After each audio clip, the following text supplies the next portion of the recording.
Taste the Daily. Taste the Daily.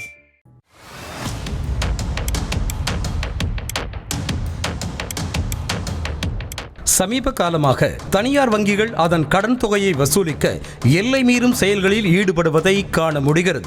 வீட்டுக் கடனோ வாகன கடனோ வாடிக்கையாளர்கள் 1-2 மாதங்கள் தவணை தொகையை கட்ட தவறும் போது அந்த வங்கியின் கடன் வசூல் முகவர்கள் வாடிக்கையாளர்களை மிரட்டுதல், தகாத வார்த்தைகளால் பேசுதல் மற்றும் கடன் வசூலிக்க வீட்டு உடைமைகளை எடுத்து செல்வது போன்ற சம்பவங்கள் பல பதிவாகியுள்ளன.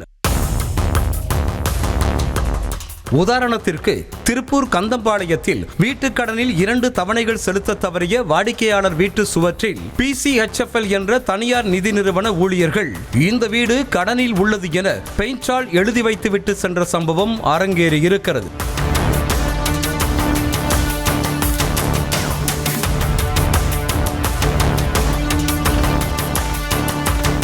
அதைவிட சேலம் மாவட்டம் வாழப்பாடியில் தனியார் வங்கியில் கூலி தொழிலாளி ஒருவர் வாங்கிய 35,000 ரூபாய் கடனுக்காக அவரது மனைவி கடத்தி செல்லப்பட்ட சம்பவமும் அரங்கேறி இருக்கிறது. கொடுத்த கடனை வசூலிக்க எல்லை மீறும் தனியார் வங்கி ஊழியர்களின் அட்டூழியத்தால் மன உளைச்சலுக்கு ஆளாகும் வாடிக்கையாளர்கள் தற்கொலை வரை செல்வதையும் காண முடிகிறது. அந்த வரிசையில் தற்போது கிருஷ்ணகிரியில் ஓர் உயிர் அநியாயமாக பறிபோகியிருப்பதாக குற்றச்சாட்டு எழுந்திருக்கிறது. கிருஷ்ணகிரி மாவட்டம் ஒசூரை அடுத்த குமுதேப்பள்ளி பகுதியைச் சேர்ந்தவர் தனபால். இவர் ஒசூரில் உள்ள இண்டோஸ்டார் என்ற தனியார் வங்கியில் 8 லட்சம் ரூபாய் கடன் பெற்று லோடு ஏற்ற பயன்படுத்தப்படும் எய்ச்சர் வாகனத்தை வாங்கியதாக கூறப்படுகிறது. 7 மாதங்கள் தவணை கட்டிய தனபால் உடல்நலக்குறைவால் கடந்த 2 மாதங்களாக தவணையை கட்டவில்லை என சொல்லப்படுகிறது. 2 மாதங்களாக ஓய்வில் இருந்த தனபால் சம்பவத்தன்று லோடு ஏற்ற கர்நாடகாவிற்கு சென்றிருக்கிறார். சார், என்னுடைய மாமா அவருங்க தனபால். அவர் வந்து கடந்த 8 மாதம் முன்னால் வண்டி லோன் போட்டு வாங்கினாருங்க இண்டோஸ்டார் ஃபைனான்ஸில். இந்த லோனை வந்து கரெக்டாக 7 மாதமாக கரெக்டாக கட்டிட்டு வந்தார். அவருக்கு உடம்பு சரியில்லாத சூழ்நிலையில் வந்துட்டு 2 மாதம் லோன் கட்ட முடியலைங்க.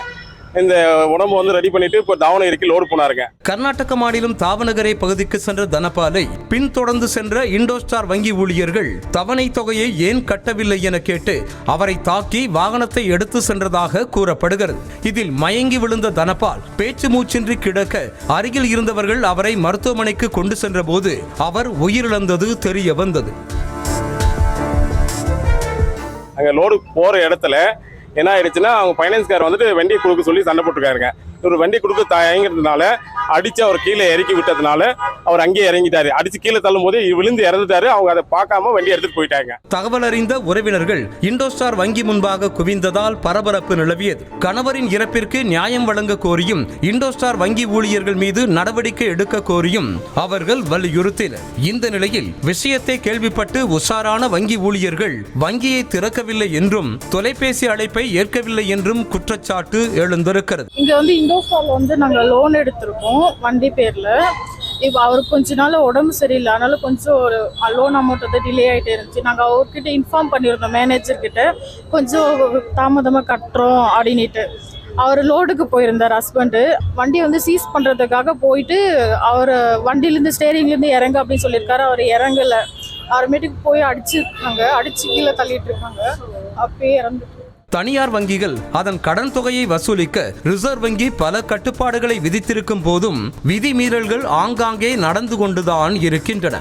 இதுபோன்று அடாவடியில் ஈடுபடும் தனியார் வங்கிகள் மீது ரிசர்வ் வங்கி கடுமையான நடவடிக்கை எடுக்க வேண்டும் என்பதே அனைத்து தரப்பு மக்களின் கோரிக்கையாக உள்ளது.